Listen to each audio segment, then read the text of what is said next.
Many leads, not enough customers. Yes, a problem that most businesses face.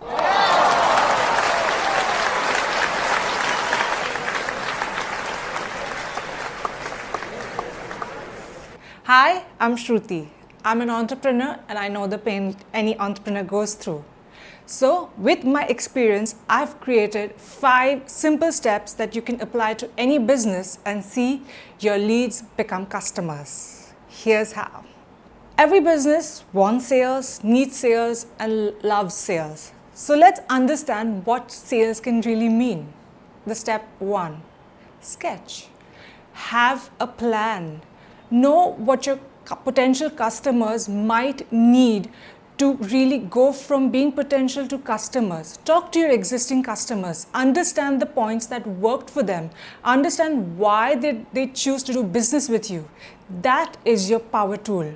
Once you know what is your USP, what works for you, you can replicate that for other potential customers and quickly convert them into customers.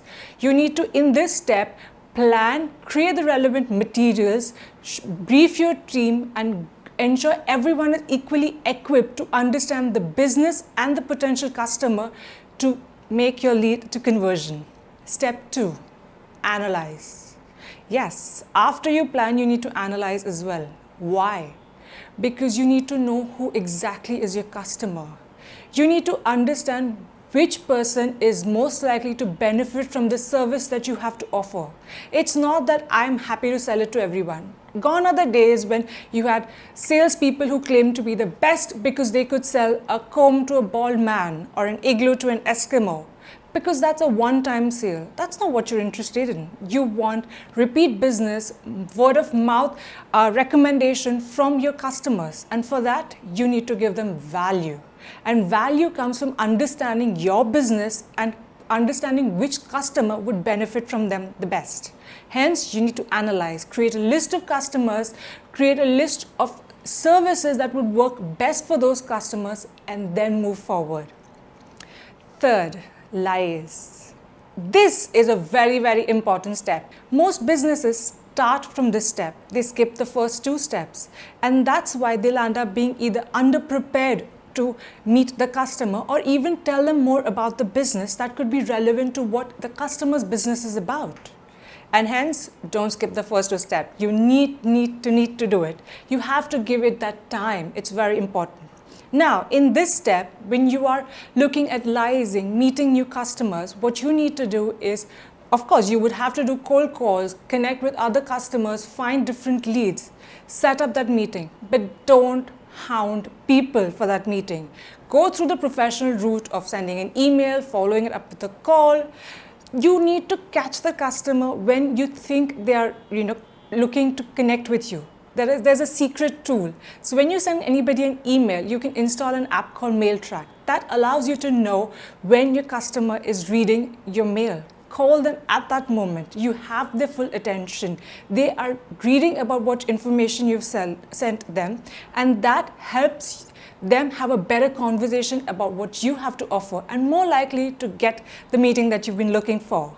When you meet that customer, ensure you're dressed to sell the part, because if you aren't dressed for the part, it actually takes 50% added effort to convert. That doesn't mean you have to be all in designer wear and right out of a movie. No, but presentable, confident. You need to be both of these. In the meeting, don't go right for the sale. That's not what you're in for.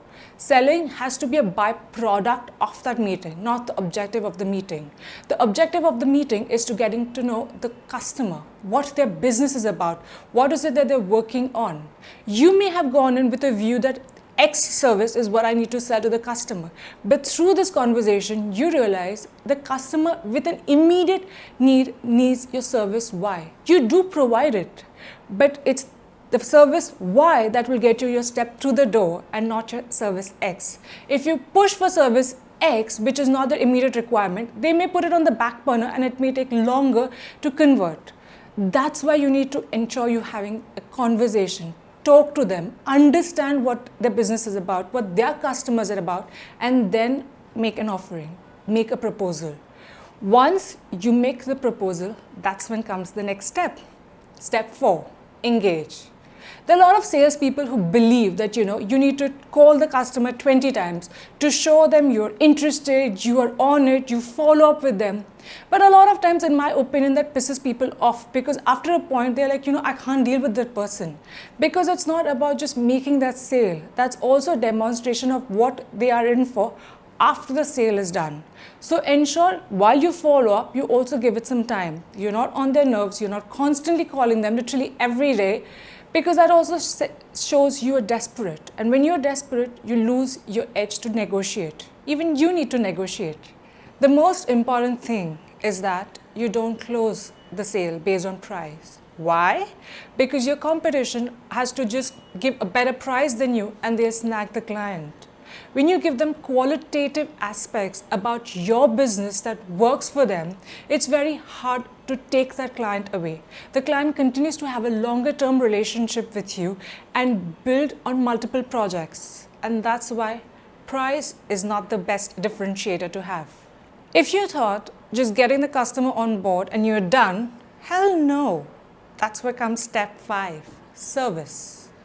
Once you've got the customer on board, that's where the real work begins. The experience that you leave them with, the way your team engages them, is what will ensure you get the next project either from them or their recommendation. You need to ensure that the value that you committed to them at the time of proposing and conversion, you actually do deliver. A lot of times, other companies come up with additional costs, additional requirements, additional criteria to be able to fulfill their job. I feel that's really borders on the line of cheating. I feel if you need something, there is an added cost, clarify it. Let the customer make an informed decision, because when they decide to work with you, they will want to work with you with a view that if this works out, I would love to work with this company a lot more. But if you give them more caveats and more constraints later, it feels as in, it's hidden. There is a hidden agenda, and nobody likes to feel that way. Ensure your servicing is just as flawless as your pitching, because believe you me, the pitching will get you in front of the customer, but what will get you in front of more customers is the way you service an existing client. Your existing clients are your best salespeople. The more happy you make your existing customers, the more they will talk about it to your customers. The only anecdote I can give you here is my entire business model is based on my customers recommending me to other customers. My differentiator is not price. I'm not telling you this to sell my service. The reason why I'm telling you, as an entrepreneur to a fellow entrepreneur, you can in fact do it. If anybody tells you otherwise, not somebody you should listen to. Build your business on the strong foundation of what you have to offer. Don't get into a bidding war, and I can tell you, you will have customers that want to work with you for long term. You will in fact be the one turning people away, saying you don't have the bandwidth to take them on or service them, and that's the best kind of scenario to be in, isn't it? So, these were the 5 easy steps that you can apply to any business. I'm Shruti Thakkar, and I hope these steps help you make more conversions in your business and make more revenue.